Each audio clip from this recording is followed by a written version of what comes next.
عما يتساءلون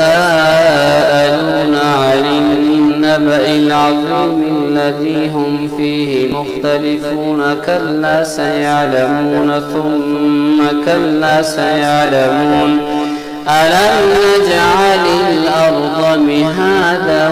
والجبال أوتادا وخلقناكم أزواجا وجعلنا نومكم سباتا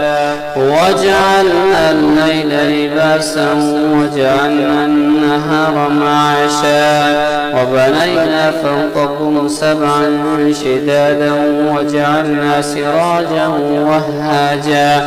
وأنزلنا من المعصرات ماء ثجاجا لنخرج به حبا ونباتا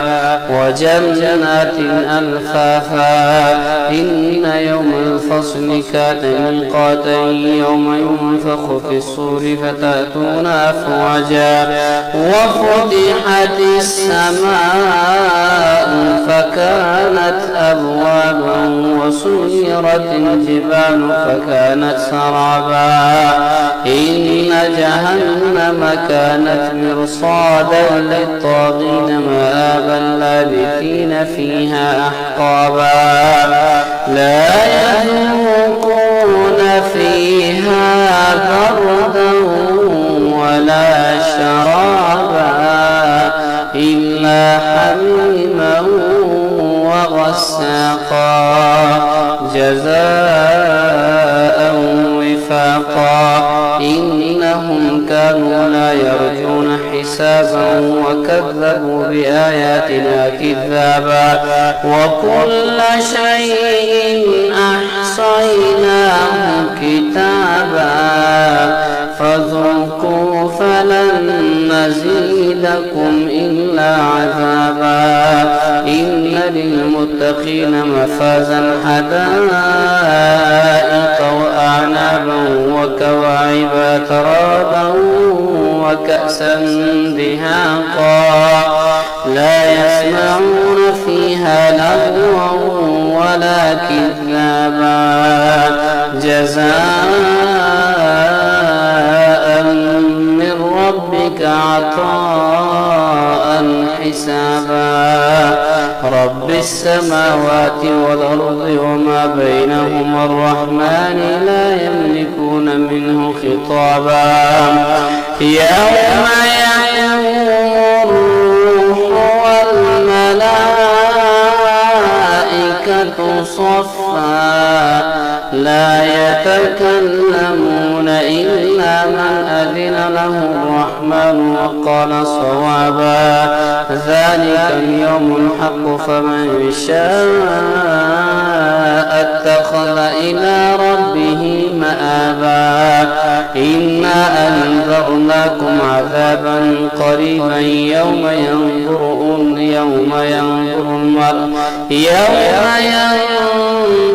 المرء ما قدمت يداه ويقول الكافر يا ليتني كنت ترابا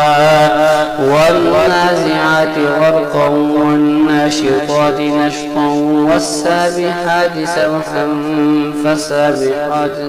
فالسابقات سبقا فالمدبرات أمرا يوم ترجف الراجفة تتبعها الرادفة قلوب يومئذ واجفة أبصارها خاشعة يقولون أئنا لمردودون في الحافرة أئذا كنا عظاما نخرة قالوا تلك إذا كرة خاسرة فإنما هي زجرة واحدة فإذا هم بالساهرة هل أتاك حديث موسى إذ ناداه ربه بالوادي المقدس طوى اذهب إلى فرعون إنه طغى فقل هل لك إلى أن تزكى وأهديك إلى ربك فتخشى فأراه الآية الكبرى فكذب وعصى ثم أدبر يسعى فحشر فنادى فقال أنا ربكم الأعلى فأخذه الله نكال الآخرة والأولى إن في ذلك لعبرة لمن يخشى أأنتم أشد خلقا أم السماء بناها رفع سمكها فسواها وأغطش ليلها وأخرج ضحاها والأرض بعد ذلك دحاها أخرج منها ماءها ومرعاها والجبال أرساها متاعا لكم ولأنعامكم فإذا جاءت الطامة الكبرى يوم يتذكر الإنسان ما سعى وبرزت الجحيم لمن يرى فأما من طغى وآثر الحياة الدنيا فإن الجحيم هي المأوى وأما من خاف مقام ربه ونهى النفس عن الهوى فإن الجنة هي المأوى يسألونك عن الساعة أيان مرساها فيما أنت من ذكراها إلى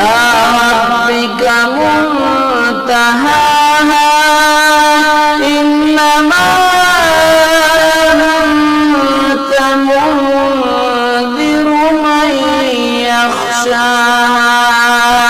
كأنهم يوم يرونها لم يلبثوا إلا عشية أو ضحاها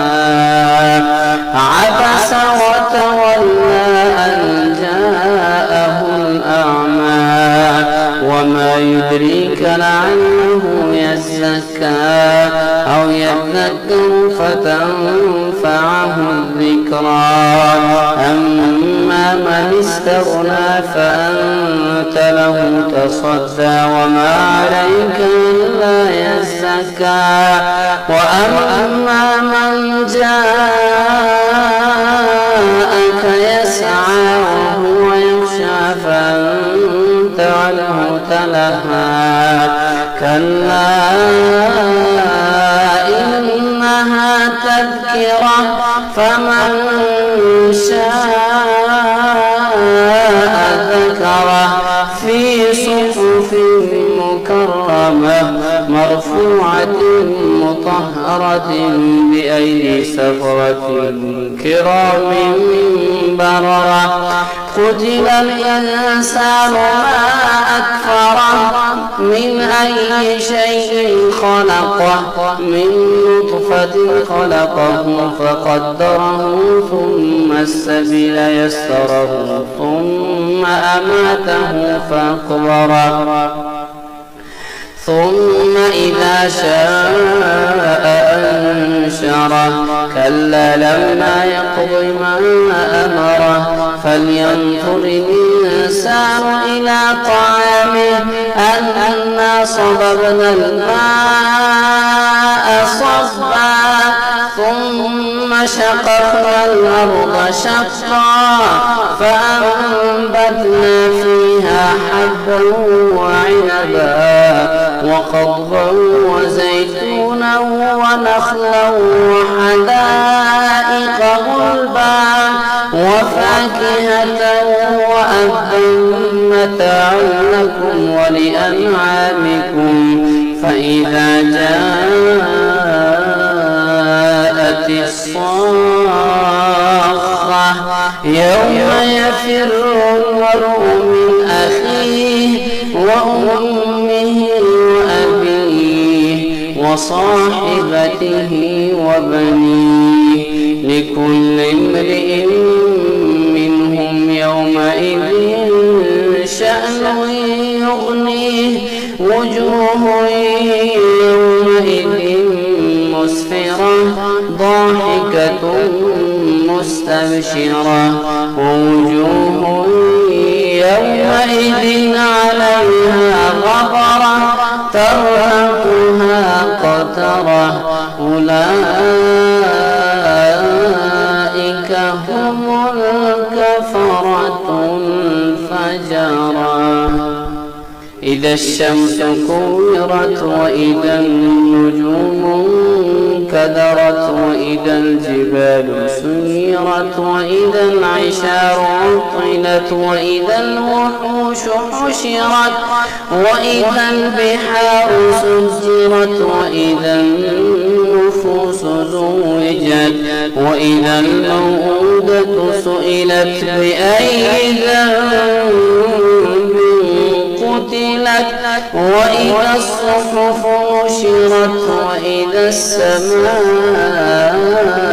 كشطت وإذا الجحيم سعرت وإذا الجنة أزلفت علمت نفس ما أحضرت فلا أقسم بالخنس الجوار الكنس والليل إذا عسعس والصبح إذا تنفس إنه لقول رسول كريم ذي قوة عند ذي العرش مكين مطاع ثم أمين وما صاحبكم بمجنون ولقد رآه بالأفق المبين وما هو على الغيب بضنين وما هو بقول شيطان رجيم فأين تذهبون إن هو إلا ذكر للعالمين لمن شاء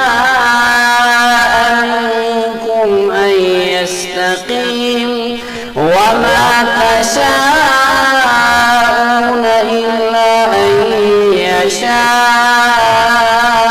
الله رب العالمين إذا السماء انفطرت وإذا الكواكب انتثرت وإذا البحار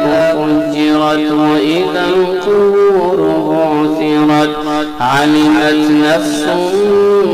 ما قدمت وأخرت يا أيها الإنسان ما غرك بربك الكريم الذي خلقك فسواك فعدلك في أي صورة ما شاء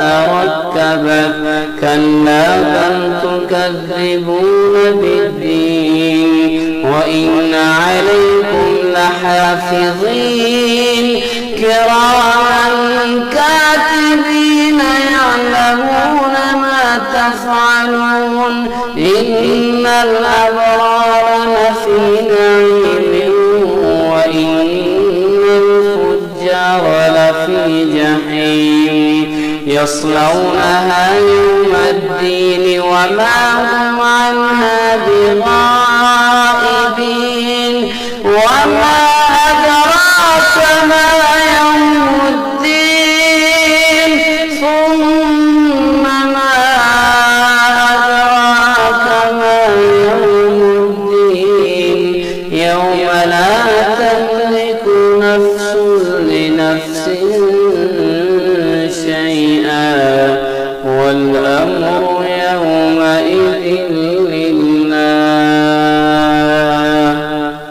ويل للمطففين الذين إذا اكتالوا على الناس يستوفون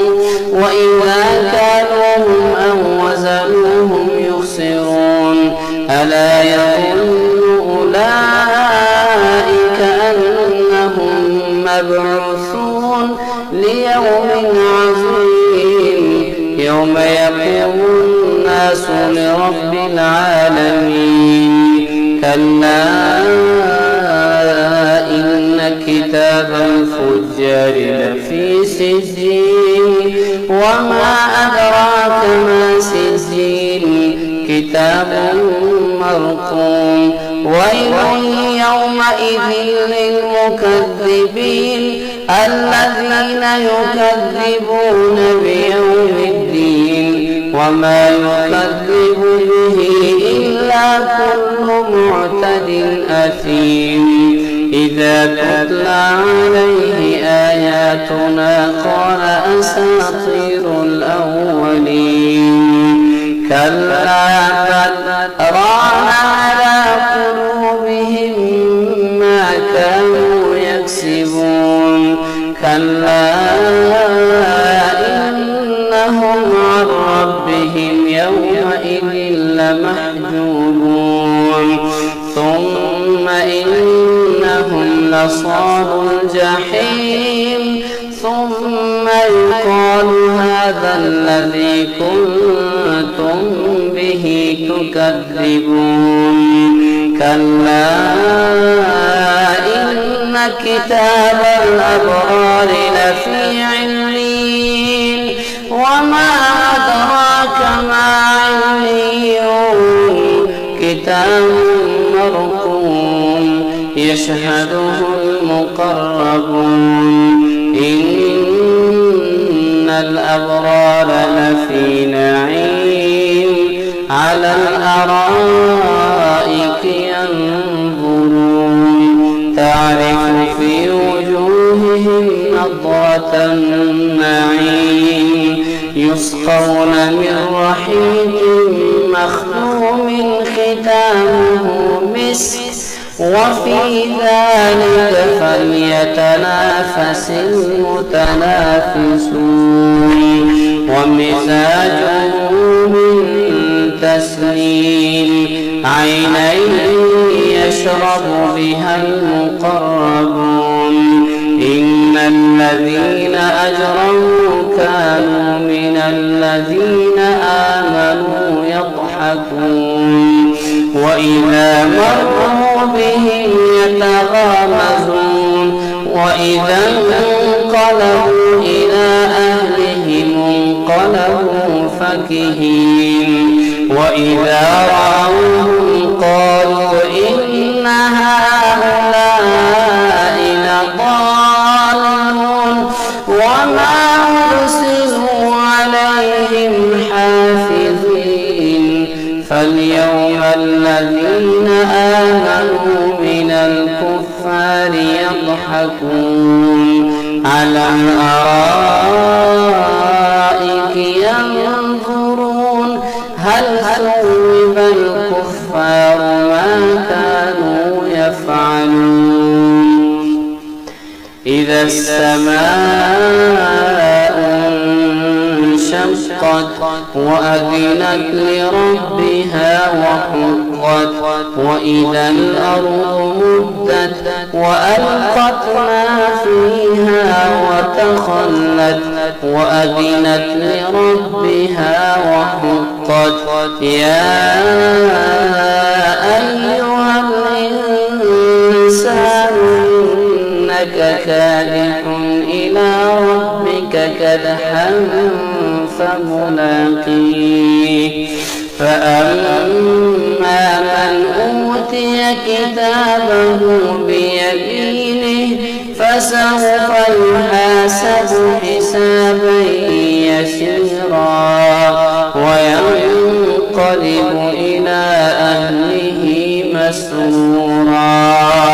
وأما من أوتي كتابه وراء ظهره فسوف يدعو ثبورا ويصلى سعيرا إنه كان في أهله مسرورا إنه ظن أن لن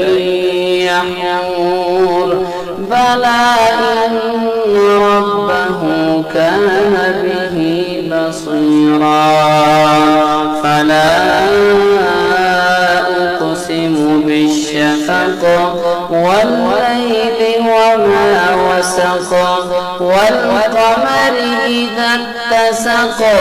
لتركبن طبقا عن طبق فما لهم لا يؤمنون وإذا قرئ عليهم القرآن لا يسجدون بل الذين كفروا يكذبون والله أعلم بما يوعون فبشرهم بعذاب أليم إلا الذين آمنوا وعملوا الصالحات لهم أجر غير ممنون والسماء ذات البروج واليوم الموعود وشاهد ومشهود قتل أصحاب الأخدود النار ذات الوقود إذ هم عليها قعود وهم على ما يفعلون بالمؤمنين شهود وما نقموا منهم إلا أن يؤمنوا بالله العزيز الحميد الذي له ملك السماوات والأرض والله على كل شيء شهيد إن الذين فتنوا المؤمنين والمؤمنات ثم لم يتوبوا فلهم عذاب جهنم ولهم عذاب الحريق إن الذين آمنوا وعملوا الصالحات لهم جنات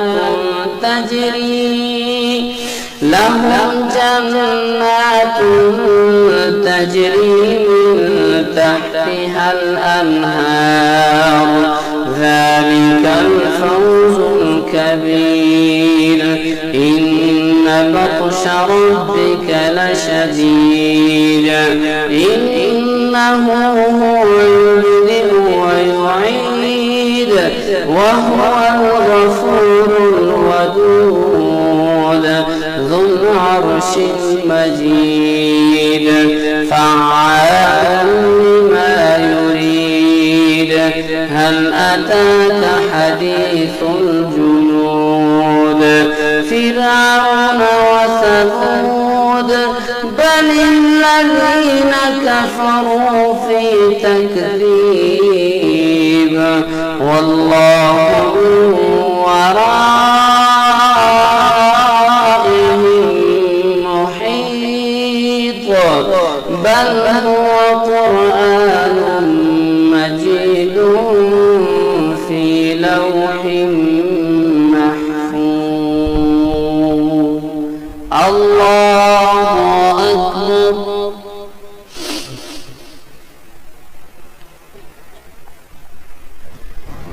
سمع الله لمن حمده الله أكبر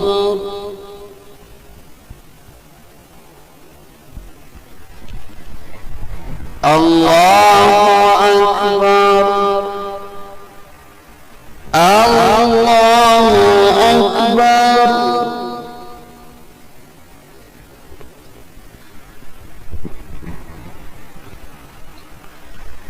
الله أكبر الحمد لله رب العالمين الرحمن الرحيم مالك يوم الدين إياك نعبد وإياك نستعين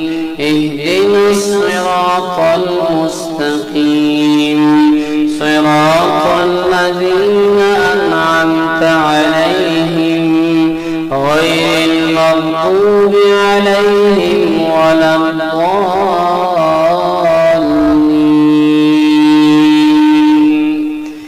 والسماء والطارق وما أدراك ما الطارق النجم الثاقب إن كل نفس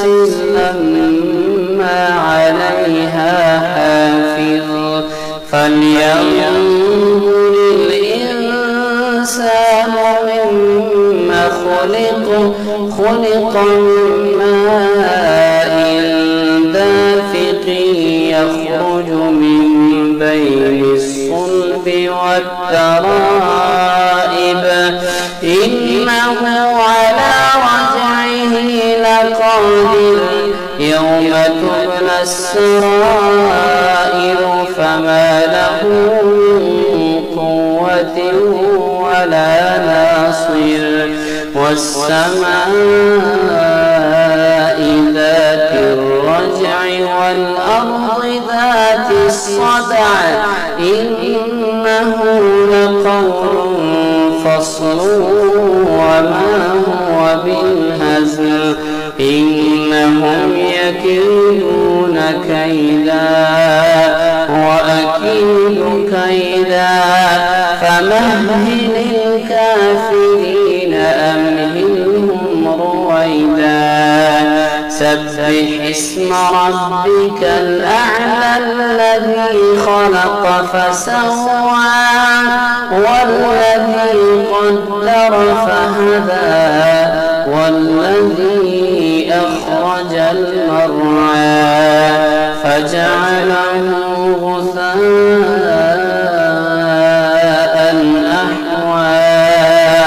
سنقرئك فلا تنسى إلا ما شاء الله إنه يعلم الجهر وما يخفى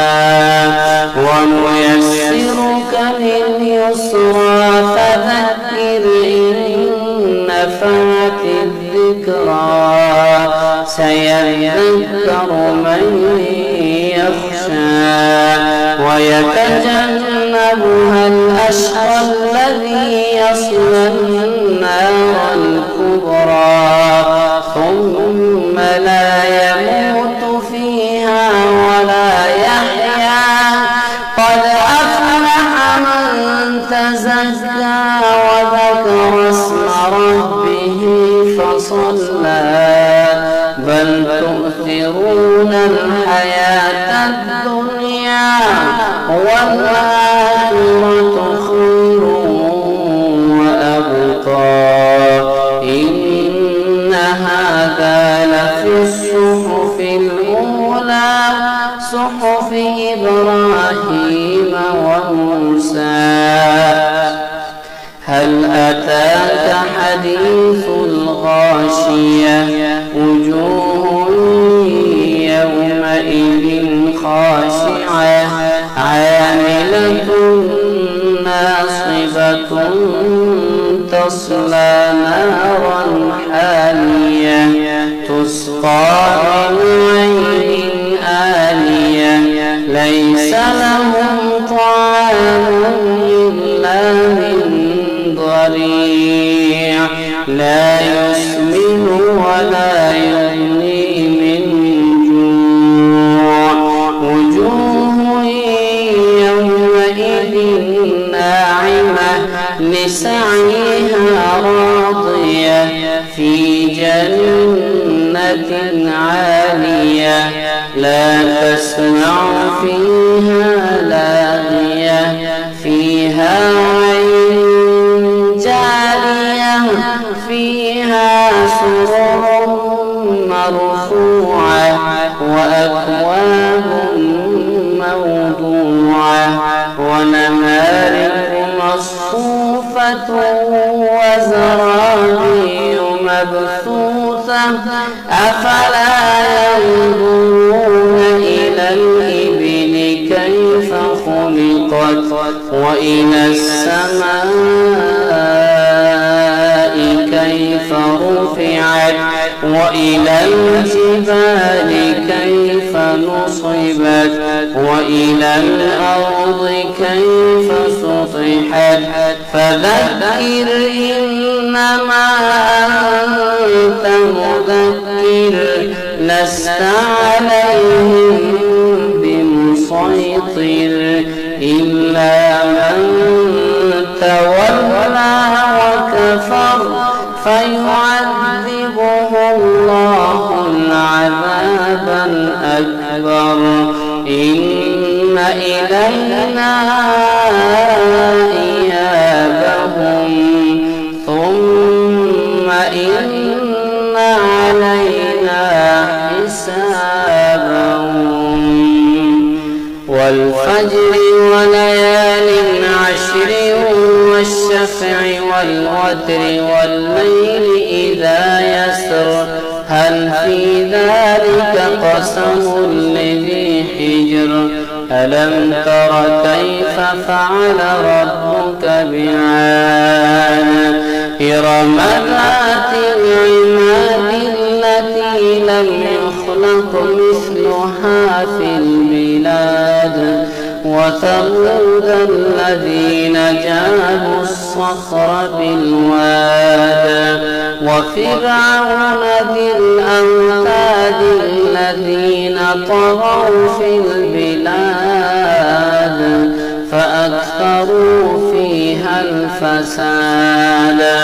فصب عليهم ربك سوط عذاب إن ربك لبالمرصاد فأما الإنسان إذا ما ابتلاه ربه فأكرمه ونعمه فيقول ربي أكرمن وأما إذا ما ابتلاه فقدر عليه رزقه فيقول ربي أهانن كلا بل لا تكرمون اليتيم ولا تحاضون على طعام المسكين وتأكلون التراث أكلا لما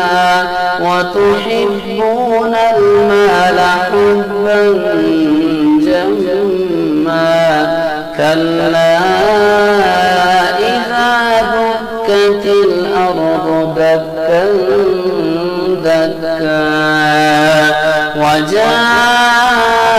ربك والملك صفا صفا وجيء يومئذ بجهنم يومئذ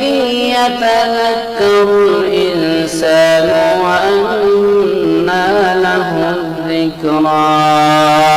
يقول يا ليتني قدمت لحياتي فيومئذ لا يعذب عذابه أحدا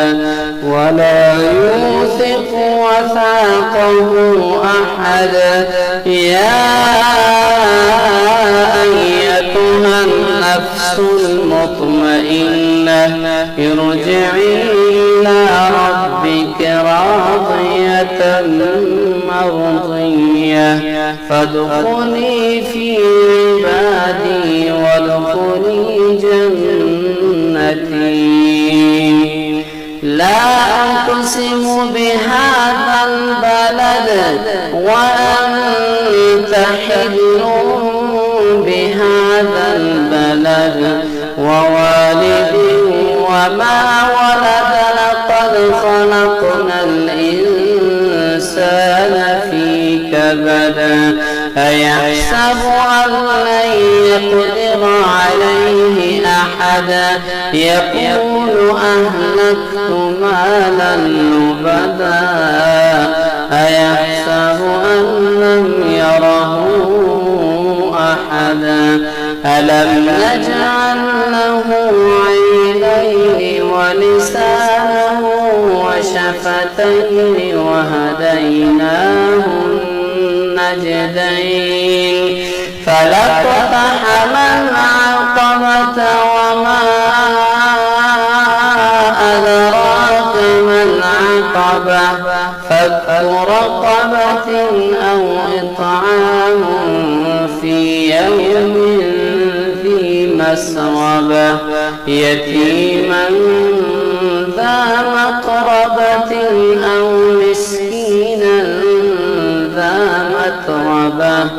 ثم كان من الذين آمنوا وتواصوا بالصبر وتواصوا بالمرحمة أولئك أصحاب الميمنة والذين كفروا بآياتنا هم أصحاب المشأمة عليهم نار مؤصدة والشمس وضحاها والقمر إذا تلاها والنهار إذا جلاها والليل إذا يغشاها والسماء وما بناها والأرض وما طحاها ونفس وما سواها فألهمها فجورها وتقواها قد أفلح من زكاها وقد خاب من دساها كذبت ثمود بطغواها إذ انبعث أشقاها فقال لهم رسول الله ناقة الله وسقياها فكذبوه فعقروها فدمدم عليهم ربهم بذنبهم فسواها ولا يخاف عقباها والليل إذا يغشى والنهار إذا تجلى وما خلق الذكر والأنثى إن سعيكم لشتى فأما من أعطى واتقى وصدق بالحسنى فسنيسره لليسرى وأما من بخل واستغنى وكذب بالحسنى فسنيسره للعسرى وما يغني عنه ماله إذا تردى إن علينا للهدى وإن لنا للآخرة والأولى فأنذرتكم نارا تلظى لا يصلاها إلا الأشقى وسيجنبها الأتقى الذي يؤتي ماله يتزكى وما لأحد عنده من نعمة تجزى إلا ابتغاء وجه ربه الأعلى ولسوف يرضى والضحى والليل إذا سجى ما ودعك ربك وما قلى وللآخرة خير لك من الأولى ولسوف يعطيك ربك فترضى ألم يجدك يتيما فآوى ووجدك ضالا فهدى ووجدك عائلا فأغنى فأما اليتيم فلا تقهر وأما السائل فلا تنهر وأما بنعمة ربك فحدث ألم نشرح لك صدرك ووضعنا عنك وزرك الذي أنقض ظهرك ورفعنا لك ذكرك فإن مع العسر يسرا إن مع العسر يسرا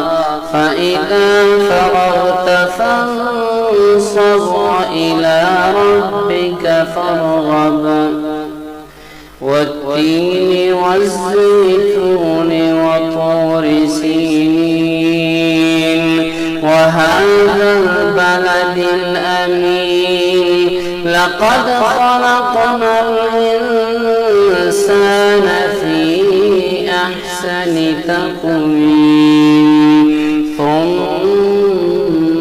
رددناه أسفل سافلين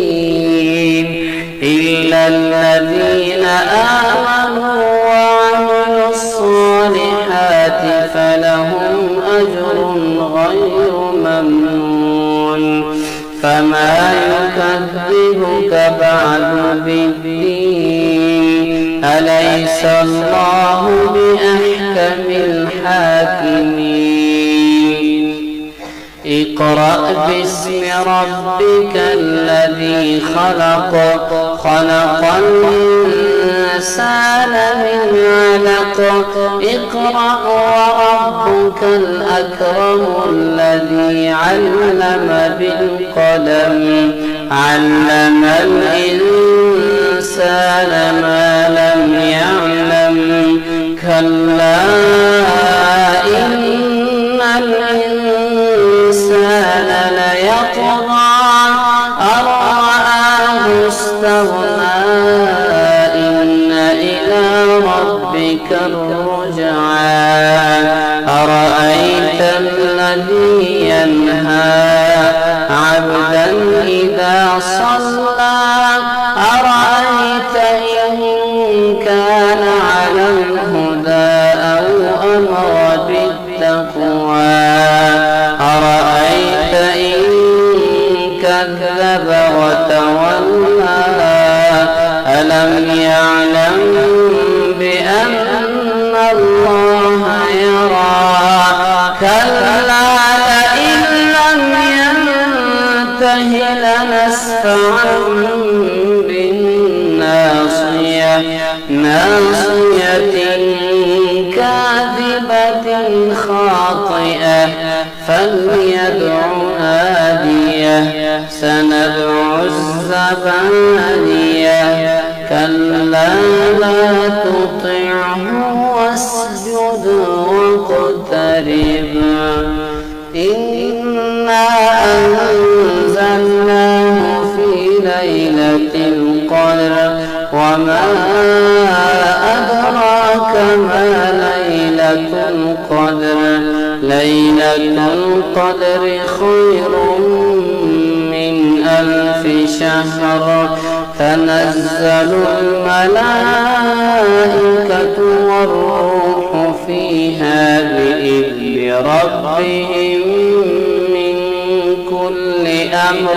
سلام هي حتى مطلع الفجر لم يكن الذين كفروا من أهل الكتاب والمشركين منفكين حتى تأتيهم البينة رسول من الله يتلو صحفا مطهرة فيها كتب قيمة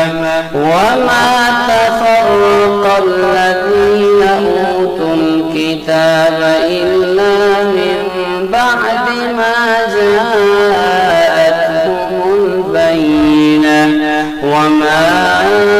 أمروا إلا ليعبدوا الله مخلصين له الدين حنفاء ويقيموا الصلاة ويؤتوا الزكاة وذلك دين القيمة إن الذين كفروا من أهل الكتاب والمشركين في نار جهنم خالدين فيها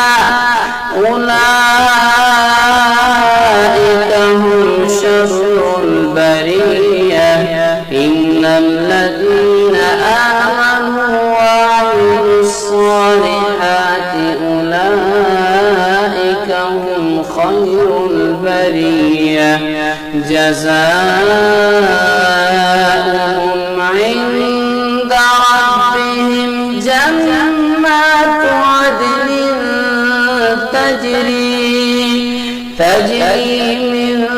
تحتها الأنهار خالدين فيها أبدا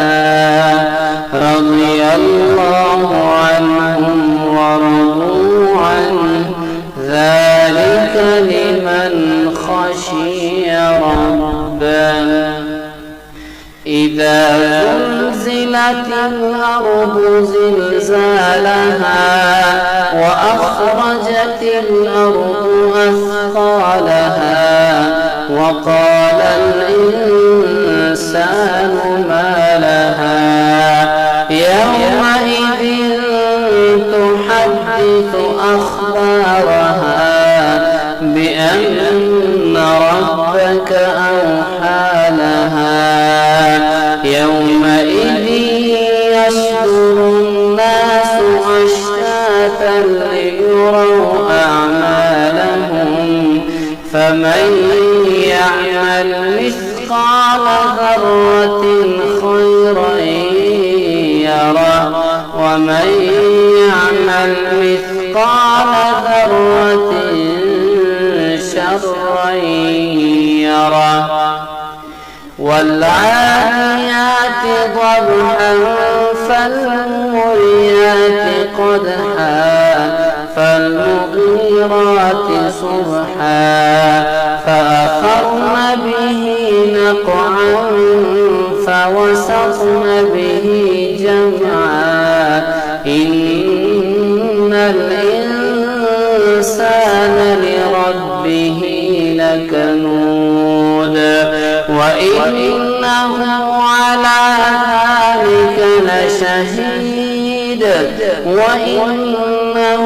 لحب الخير لشديد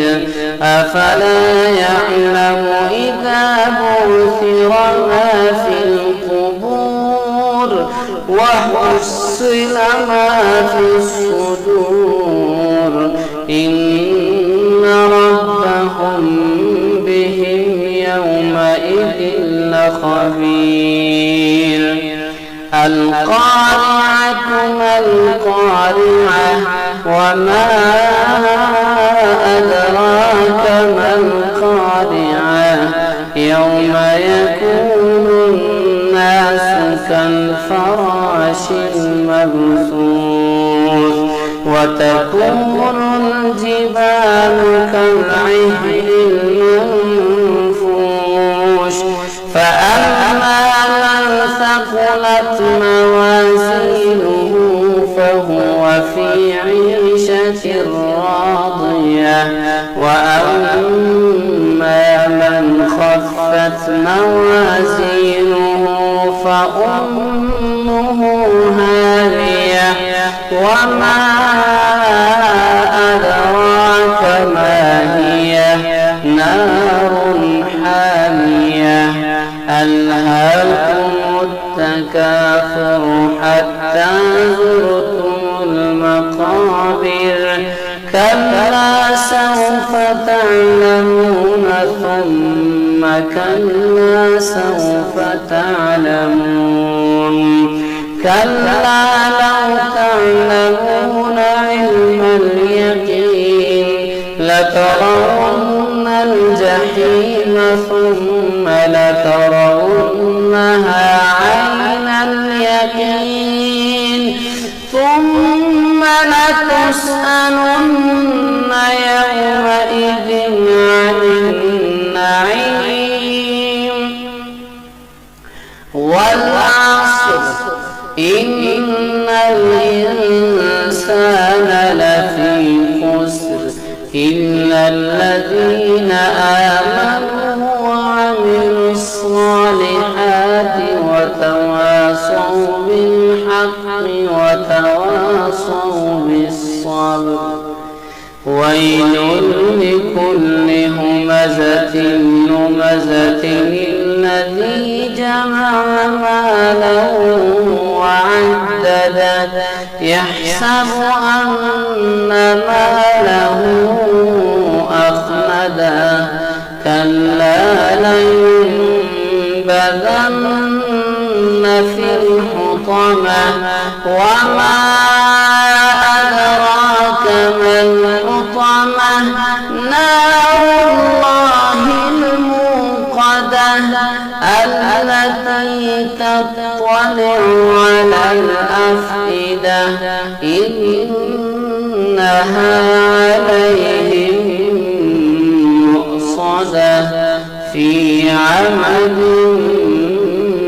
ممددة ألم تر كيف فعل ربك بأصحاب الفيل ألم يجعل كيدهم في تضليل وأرسل عليهم طيرا أبابيل ترميهم بحجارة من سجيل فجعلهم كعصف مأكول لإيلاف قريش إيلافهم رحلة الشتاء والصيف فليعبدوا رب هذا البيت الذي أطعمهم من جوع وآمنهم من خوف